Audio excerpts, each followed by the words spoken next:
कहानी की शुरुआत में हम एक लड़की को देखते हैं जो रोड के बीचों बीच अपनी जान देने के लिए सड़क पर लेटी हुई है। कुछ ही देर में इस रोड पर एक गाड़ी आ जाती है। यह लड़की जैसे ही उस गाड़ी को अपनी ओर आता देखती है तो एक दर्दनाक मौत के डर से वो अपना इरादा बदल लेती है और वो सड़क से उठकर किनारे पर चली जाती है। तब वो गाड़ी वाला इंसान भी इस लड़की की मदद के लिए नहीं रुकता। वो इसे नजरअंदाज करके आगे निकल जाता है जैसे उसने कुछ देखा ही नहीं हो। इस लड़की का नाम लीसा है। लीसा की जिंदगी बिल्कुल भी ठीक नहीं चल रही। दरअसल आज लीसा की बेटी का जन्मदिन है, लेकिन अब उसकी बेटी इस दुनिया में नहीं रही। तब हम देखते हैं कि जो गाड़ी कुछ देर पहले लीसा को इग्नोर करके आगे निकल गई थी, उसे अपनी गलती का एहसास होता है। इसलिए वो आदमी अपनी गाड़ी रिवर्स करके लीसा के पास आता है। गाड़ी के अंदर बैठा एडम नाम का आदमी लीसा से पूछता है, क्या तुम ठीक हो? जिस पर लीसा जवाब देती है, हाँ मैं ठीक हूँ, मुझे कुछ नहीं हुआ। इस पर उस आदमी ने लीसा को बताया कि इस सुनसान इलाके से शहर काफी दूर है, इसलिए अगर तुम चाहो तो मैं तुम्हें शहर तक लिफ्ट दे सकता हूँ। लीसा मान जाती है और फौरन उसकी गाड़ी में बैठ जाती है। सफर के दौरान एडम लीसा से पूछता है कि तुम अकेली इस सुनसान जगह में क्या कर रही थी? लीसा ने एडम को बताया कि आज मेरी बेटी का जन्मदिन है, जिस वजह से वो आज मुझे बहुत याद आ रही है, पर बदकिस्मती से वो अब इस दुनिया में नहीं रही और अब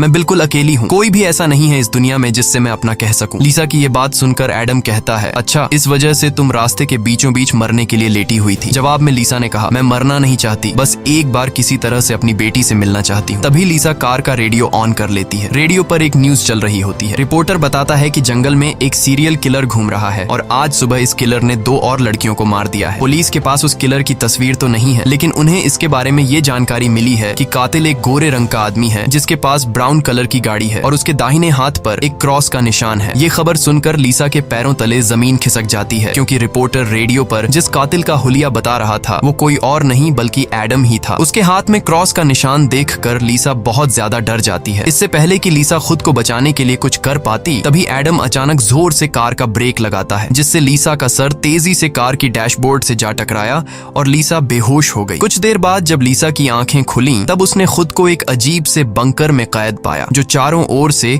लोहे की मजबूत दीवारों से बना हुआ था। लीसा खुद को इस बंद जगह में कैद पाकर बहुत ज्यादा घबरा जाती है और मदद के लिए चिल्लाने लगती है, लेकिन उसकी मदद करने कोई नहीं आया। हम देखते हैं कि लीसा को एक अलग तरह का सूट पहनाया गया है और उसके हाथ में एक घड़ी भी पहनाई गई है। लीसा उस घड़ी को निकालने की बहुत कोशिश करती है, लेकिन वो घड़ी इतनी मजबूत थी कि काफी कोशिश के बाद भी वो उसके हाथ से नहीं निकलती। आखिर में जब उसे रियलाइज होता है कि इस जगह से निकलना इम्पॉसिबल है, तो वो थक हार कर एक जगह में बैठकर रोने लग जाती है। तभी अचानक उस चेंबर का दरवाजा खुला। लीसा ने देखा कि दरवाजे के दूसरी ओर एक सुरंग है। उस सुरंग के एंड से रोशनी नजर आ रही थी। लीसा को समझ आया कि अगर इस जगह से बाहर निकलना है तो इस सुरंग से होकर निकलना पड़ेगा। लीसा खुश हो जाती है कि उसे बाहर निकलने का रास्ता मिल गया है, लेकिन जैसे ही वो सुरंग के अंदर चली गई, तभी अचानक उसके पीछे उस चेंबर का दरवाजा अपने आप बंद हो गया। ये देखकर लीसा की सांस रुक गई और अब उसे समझ आया कि वो पहले से भी ज्यादा खतरनाक जगह में फंस गई है। तभी अचानक लीसा के हाथ में बंधे ब्रेसलेट में अलार्म बजने लगा और 11 मिनट का टाइमर सेट हुआ। ये देखकर लीसा समझ गई कि मुझे 11 मिनट में यहाँ से निकलना होगा, नहीं तो मैं हमेशा के लिए यहाँ पर बंद रह जाऊंगी। इसीलिए लीसा अपने हाथों और पैरों के बल रेंगती हुई जल्दी से उस रोशनी की तरफ बढ़ने लगी। लेकिन जैसे ही वो उस रोशनी के करीब होती जा रही थी, तभी अचानक उस सुरंग का आगे का दरवाजा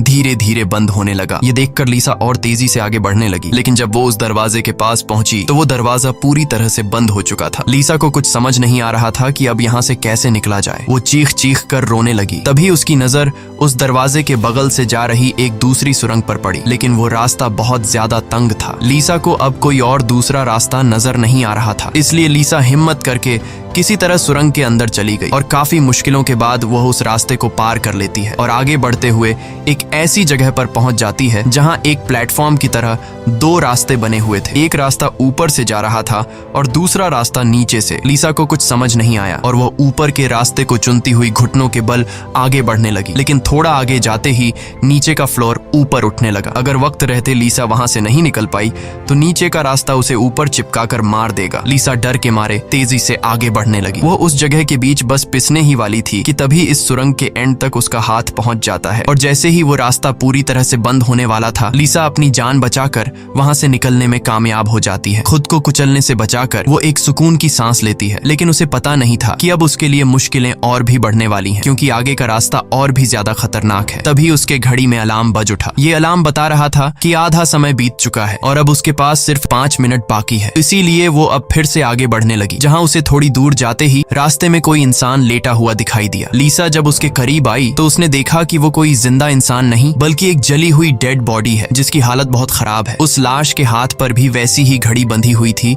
जैसी लीसा के हाथों पर बंधी थी। लीसा को समझ आ गया कि ये इंसान भी मेरी तरह इस सुरंग से निकलने की कोशिश कर रहा था, लेकिन वो यहाँ से निकलने में कामयाब नहीं हो सका और मारा गया। मतलब यहाँ से निकलना इम्पॉसिबल है। इस डेड बॉडी को देखकर लीसा की यहाँ से निकलने की बची कुची उम्मीद भी टूट गई, लेकिन उसने किसी तरह हिम्मत जुटाई और इस डेड बॉडी को साइड पर करके आगे बढ़ने लगी। जब वो घड़ी की तरफ देखती है तो उसके पास सिर्फ 2 मिनट का टाइम बचा हुआ था, इसीलिए वो और तेजी से आगे बढ़ने लगी। तभी अचानक एक मजबूत लोहे की सलाखों ने आकर उसका रास्ता रोक दिया। साथ ही उस सुरंग की दीवारों में से ढेर सारे हीटिंग पाइप निकलकर बाहर आने लगे और उस जगह को गर्म करने लगे। ये देख लीसा पूरी तरह से घबरा गई। वो समझ गई कि जल्द ही उसकी भी लाश उस जले हुए इंसान की तरह इस सुरंग में पड़ी होगी। उसे आगे क्या करना है कुछ समझ नहीं आ रहा था। तभी उसके पीछे दीवार का एक छोटा सा सेक्शन खुल गया, जिसे देख लीसा पीछे की तरफ रेंगती हुई उसके अंदर घुस गई। अगले ही पल एक कांच के दरवाजे ने इस सेक्शन को पूरी तरह से बंद कर दिया। जैसे ही लीसा के हाथ में बंधी घड़ी में टाइमर 0 पर पहुंचा, तभी उन हीटिंग पाइप से आग फुंवारे की तरह निकलने लगी और देखते ही देखते वो पूरी सुरंग आग की लपटों में डूब गई। लीसा जिस सेक्शन में बंद थी वह पूरी तरह से सिक्योर था, जिस वजह से उसकी जान बच गई। कुछ देर बाद वो हीटिंग पाइप्स वापस दीवार में चली गईं। लीसा जिस सेक्शन में बंद थी उस चेंबर का दरवाजा खुल गया। लीसा ने जो कुछ अभी अपनी आंखों के सामने देखा उस वजह से लीसा उस सेक्शन से बाहर नहीं निकलना चाहती थी, पर उस सेक्शन की दीवार लीसा को बाहर धकेल देती है और पहले की तरह अपने आप सुरंग से जुड़ गई। लीसा जैसे ही वहां से बाहर आई तभी उसकी घड़ी में फिर से 11 मिनट का टाइमर सेट हुआ। वह जैसे ही थोड़ा आगे बढ़ी तभी उस सुरंग का ऊपरी हिस्सा नीचे आने लगा और बिल्कुल उसके साथ आकर चिपक गया। बस इतना गैप बचा कि वो रेंगते हुए यहाँ से आगे निकल सके। लीसा अब पूरी तरह से बेबस हो चुकी थी। वो जोर जोर से रोने लगी। जब उसकी नजर घड़ी पर पड़ी तो वहां उसका टाइम खत्म हो रहा था, जिसका मतलब था कि अब से ठीक 11 मिनट बाद फिर से उस सुरंग में आग का सैलाब आएगा और लीसा को राख कर देगा। वो सोचती है कि इतनी बुरी मौत मरने से अच्छा है कि क्यों ना एक बार फिर से वो यहाँ से निकलने की कोशिश करे। इसीलिए वो फिर से हिम्मत करके अपनी जान बचाने के लिए पीठ के बल अपने हाथों के सहारे रेंगते हुए आगे बढ़ने लगी। थोड़ी दूर ऐसे ही रेंगते हुए जाने के बाद वो सुरंग खत्म हो गई और आगे पानी का एक टैंक आ गया। लीसा बहुत ज्यादा थक गई थी और प्यास ने उसका बुरा हाल कर दिया था। वो इसी तरह लेटे हुए हाथों की मदद से पानी पीकर अपनी प्यास बुझा लेती है। जब उसने अपनी घड़ी की तरफ देखा तो अब सिर्फ 8 मिनट रह गए थे। अब पानी के अलावा उसे कोई और दूसरा रास्ता नहीं दिखा, इसलिए वो एक लंबा सांस लेते हुए पानी में ही उतर गई। पानी में उतरने के बाद टैंक काफी बड़ा था। उसे अब समझ नहीं आ रहा था कि किस तरफ जाना है। वो यहाँ वहाँ पानी में निकलने का रास्ता ढूंढने लगी, मगर उसे कोई भी निकलने का रास्ता नहीं मिला। दूसरी तरफ जहाँ से वो इस टैंक में उतरी थी वह रास्ता भी बंद हो चुका था। अब उसकी सांस भी खत्म होने लगी थी। तभी टैंक में से ऊपर की तरफ एक दरवाजा खुल गया। लीसा जल्दी से उस दरवाजे से होते हुए ऊपर निकल आई। बाहर निकलते ही उसने जोर जोर से सांसें लीं और आगे का रास्ता तय करने लगी, लेकिन लीसा बहुत ज्यादा थक चुकी थी। आगे बढ़ना उसके लिए बहुत मुश्किल हो रहा था और कुछ ही देर में भारी थकान की वजह से लीसा की बीच रास्ते में ही आंख लग गई। लेकिन तभी लीसा के कानों में किसी के चीखने की आवाज गूंज उठी। वहां और भी कोई था जो मदद के लिए पुकार रहा था। उसकी आवाज सुनकर लीसा के अंदर बचने की एक उम्मीद जाग उठी, इसीलिए वो जल्दी से उस आवाज का पीछा करने लगी। अचानक एक जगह उसके ठीक नीचे एक दरवाजा खुला जिसके अंदर उबलता हुआ तेजाब था। लीसा उस तेजाब में गिरने से बाल बाल बची। वो तेजाब इतना खतरनाक था कि एक मजबूत लोहे को भी कुछ सेकंड में पिघला देता। लीसा जल्दी से अपने कपड़े का एक टुकड़ा काटती है और उसे टेस्ट करने के लिए तेजाब में डुबोती है। कपड़ा कुछ ही सेकंड में काली राख में बदल जाता है। ये देखकर वो बहुत ही संभल कर आगे बढ़ती है। वो अपने हाथों और पैरों को उस गड्ढे के किनारों पर रखकर उस जगह को पार करने ही वाली थी कि तभी उसका घुटना तेजाब में लग जाता है, जिससे लीसा दर्द से चीख पड़ी। खुशकिस्मती से उसके सूट की वजह से उसका घुटना गलने से बच गया, लेकिन उसके घुटने पर एक गहरा जख्म बन गया था। अच्छी बात ये थी कि अब वह मदद की आवाज काफी करीब से आ रही थी। लीसा अपना दर्द भूलकर फिर से उस आवाज का पीछा करने लगी और आखिरकार वो एक लोहे की ग्रिड के पास जा पहुंची। उससे कुछ दूरी पर एक और ग्रिड थी जिसके पीछे एक आदमी था। उस आदमी ने भी लीसा की तरह हाथ में घड़ी और सूट पहना था। लीसा उससे कहती है कि देखो मेरी बात सुनो, हम दोनों यहाँ पर फंसे हुए हैं। अगर हम एक दूसरे की मदद करें तो यहाँ से निकल सकते हैं। लेकिन वो आदमी काफी लंबे समय से उस सुरंग में फंसने की वजह से उसकी दिमागी हालत खराब हो चुकी थी। वो कभी लीसा को गालियां देने लगता तो कभी सॉरी करने लग जाता। वो कहता है कि ये लोग जल्द ही वापस आएंगे और हम दोनों को मार देंगे। ये कहकर वो पागल जोर जोर से हंसने लगा। तभी लीसा देखती है कि उसके हाथ में बंधी घड़ी में 60 सेकंड की काउंटिंग शुरू हो गई है। वो हीटिंग पाइप्स दोबारा दीवारों से बाहर निकल आए और इस बार बचने के लिए जो सेक्शन था वो लीसा और उस आदमी के बीचों बीच खुलता है, जिसमें सिर्फ एक ही इंसान के छिपने के लिए जगह थी। अब या तो वो पागल आदमी बचेगा या फिर लीसा। अगले ही पल लीसा और उस पागल आदमी के आगे जो लोहे की ग्रिड थी वह हट गई। ये दोनों तेजी से उस चेंबर की तरफ भागने लगे और दोनों एक साथ चेंबर तक पहुंचे, जिसके बाद ये दोनों एक दूसरे को मारने लगे। उस बीच कभी लीसा उस पागल आदमी को चेंबर से बाहर निकाल देती तो कभी वो पागल आदमी लीसा को बाहर धकेल देता। लेकिन आखिर में जैसे ही वक्त खत्म होने वाला होता है, लीसा उस आदमी को लात मारकर चेंबर से बाहर कर देती है। वो आदमी लीसा को पैर से पकड़कर बाहर निकालने की कोशिश करता है। तभी 60 सेकंड खत्म हो गए और उस चेंबर के शीशे के दरवाजे ने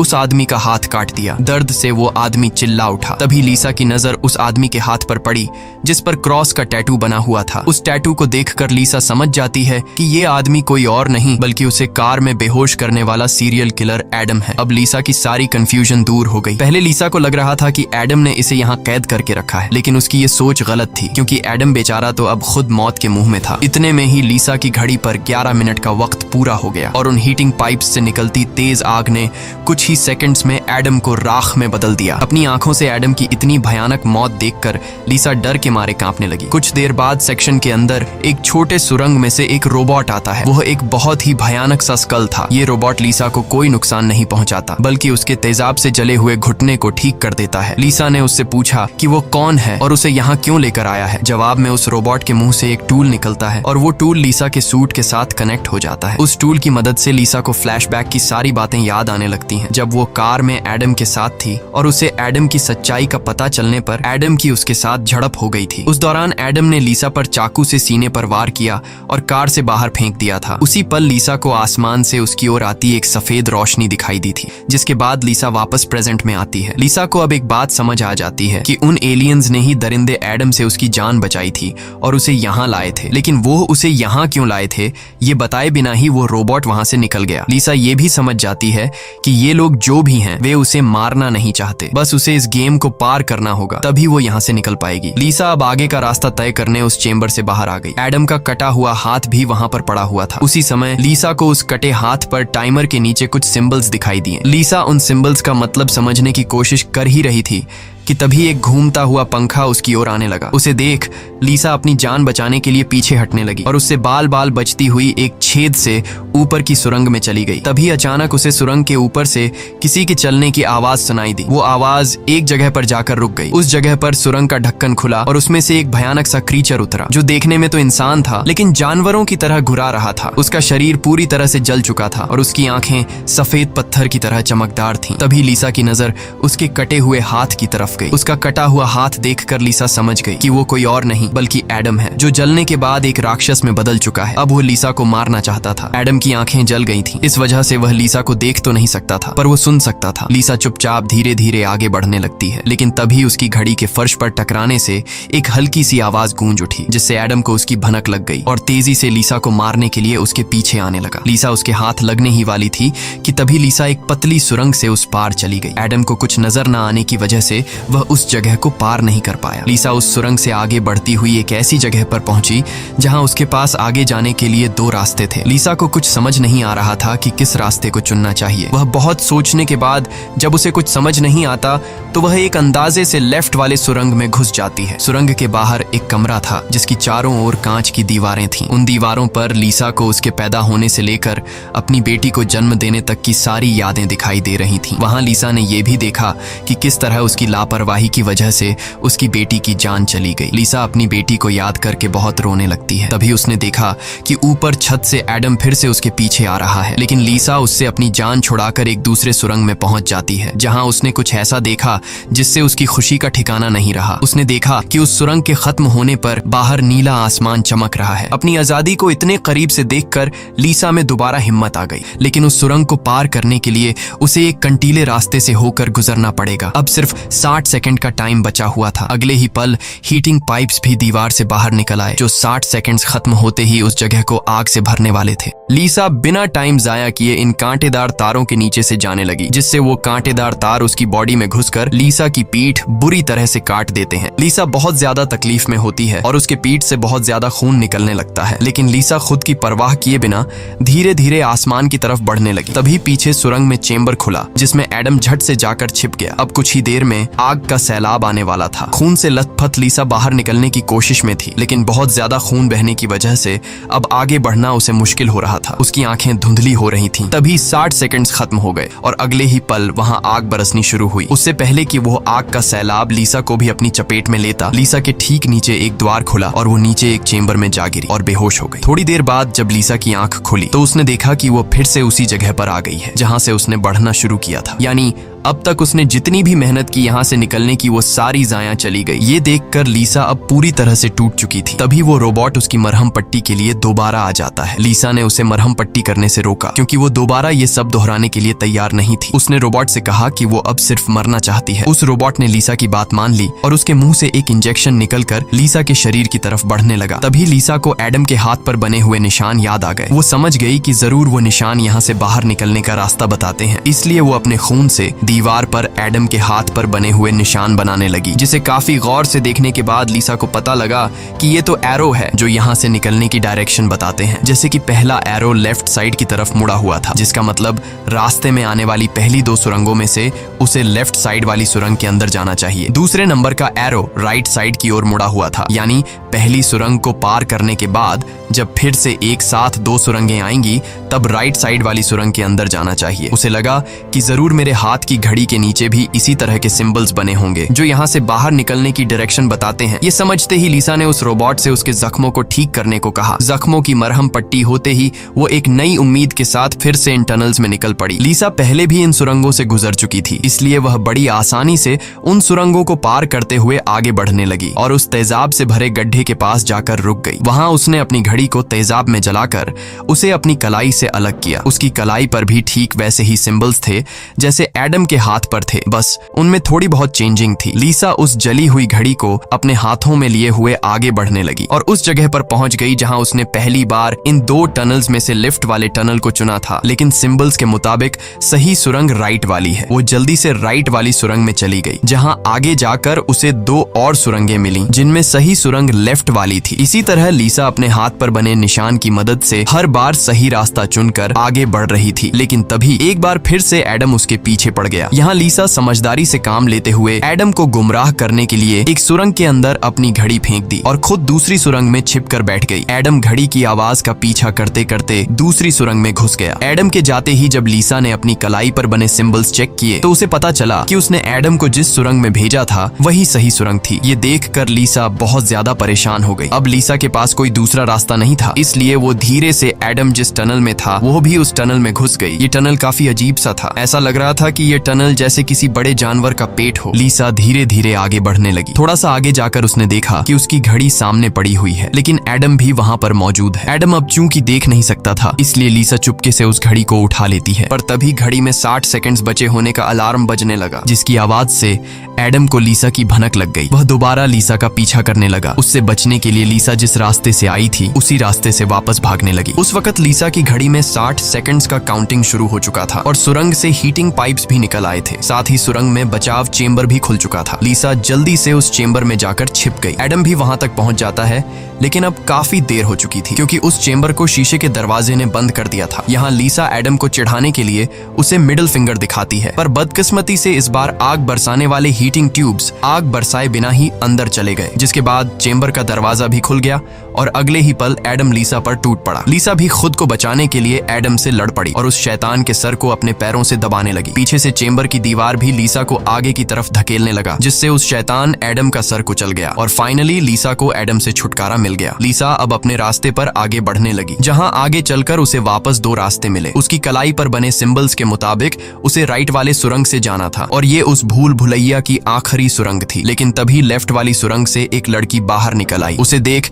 लीसा लीसा की आंखें खुली की खुली रह गईं और वो रोने लगी, क्योंकि यह लड़की कोई और नहीं बल्कि उसकी बेटी नीना थी। नीना के मरने के बाद से लीसा ने जीना ही छोड़ दिया था। उसकी बस यही एक ख्वाहिश थी कि वो किसी तरह नीना से मिल पाए, और आखिरकार आज उसकी ये ख्वाहिश भी पूरी हो गई। नीना ने अपनी माँ लीसा से कहा कि अब दोबारा मुझे फिर से अकेला मत छोड़ना, जिस पर लीसा ने जवाब दिया, नहीं बेटा, मैं हमेशा तुम्हारे साथ रहूंगी। जिस पर नीना कहती है, तो फिर आओ मेरे साथ लेफ्ट वाले टनल में चलो। लीसा रोते हुए बोली, नीना, मैं तुम्हें फिर से खोना नहीं चाहती, लेकिन सच तो ये है कि तुम पहले ही मर चुकी हो और मेरी मंजिल दूसरी सुरंग में है। इतना कहकर लीसा वहां से जाने लगी। पीछे से नीना उसे पुकारती रही, लेकिन लीसा दिल पर पत्थर रखकर उस सुरंग से बाहर निकली। बाहर आते ही लीसा फूट फूट कर रोने लगती है। उसके बाद लीसा ने बिना समय गंवाए राइट वाली सुरंग में घुस गई, जहां उसे सुरंग के अंत में खुला आसमान दिख रहा था। वो खुश होकर तेजी से आगे बढ़ने लगी, लेकिन तभी उसके रास्ते में 3 लोहे के ब्लेड्स आ गए जो लगातार तेजी से ऊपर नीचे हो रहे थे, जिन्हें पार करने का मतलब था खुद के टुकड़े करवाना। लेकिन लीसा को हर हाल में यहाँ से निकलना था, इसीलिए उसने गौर किया कि उनमें से पहला ब्लेड हर 4 सेकंड्स में एक बार नीचे आ रहा है। लीसा उसके करीब पहुंची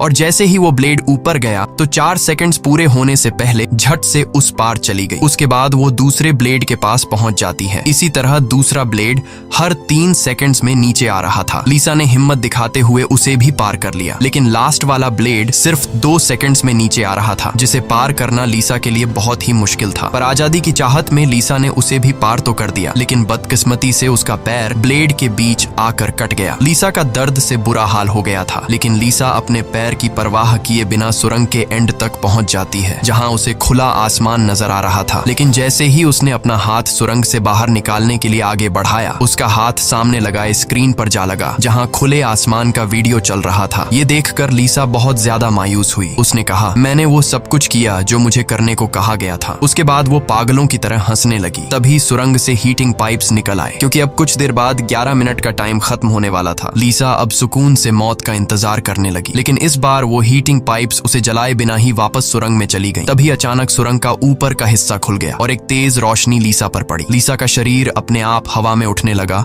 और उस रोशनी में समा गया। थोड़ी देर बाद जब लीसा की आंख खुली तो उसने खुद को एक झरने के किनारे पाया, जिसे देख लीसा के चेहरे पर मुस्कान वापस लौट आई। वहां पर नीना भी मौजूद थी। लीसा ने नीना से पूछा, क्या मैं मर चुकी हूँ? इस पर नीना ने कहा, तुम्हारा शरीर एक बार नहीं बल्कि अब तक कई बार मर चुका है। लीसा ने फिर से पूछा कि अब यहाँ मुझे क्या करना है? जिस पर नीना ने जवाब दिया, यहाँ तुम्हें बस जीना है और कुछ नहीं करना। यहाँ हमें पता चलता है कि जिस जगह पर लीसा अब मौजूद थी वो जगह दुनिया नहीं बल्कि कुछ और ही थी और किसी स्वर्ग की तरह खूबसूरत थी। इस फिल्म की शॉर्टकट एक्सप्लेनेशन ये है कि लीसा जब एडम के साथ कार में सफर कर रही थी, तब एडम ने लीसा पर चाकू से वार करके उसे मार दिया, जिसके बाद वह सीधा नरक पहुंची। वहां उसके पाप धुल गए और एंड में वह स्वर्ग जा पहुंची। इसी के साथ ये कहानी खत्म हो जाती है। अगर वीडियो आपको अच्छी लगी हो तो हमारे चैनल को सब्सक्राइब और वीडियो को लाइक कीजिए।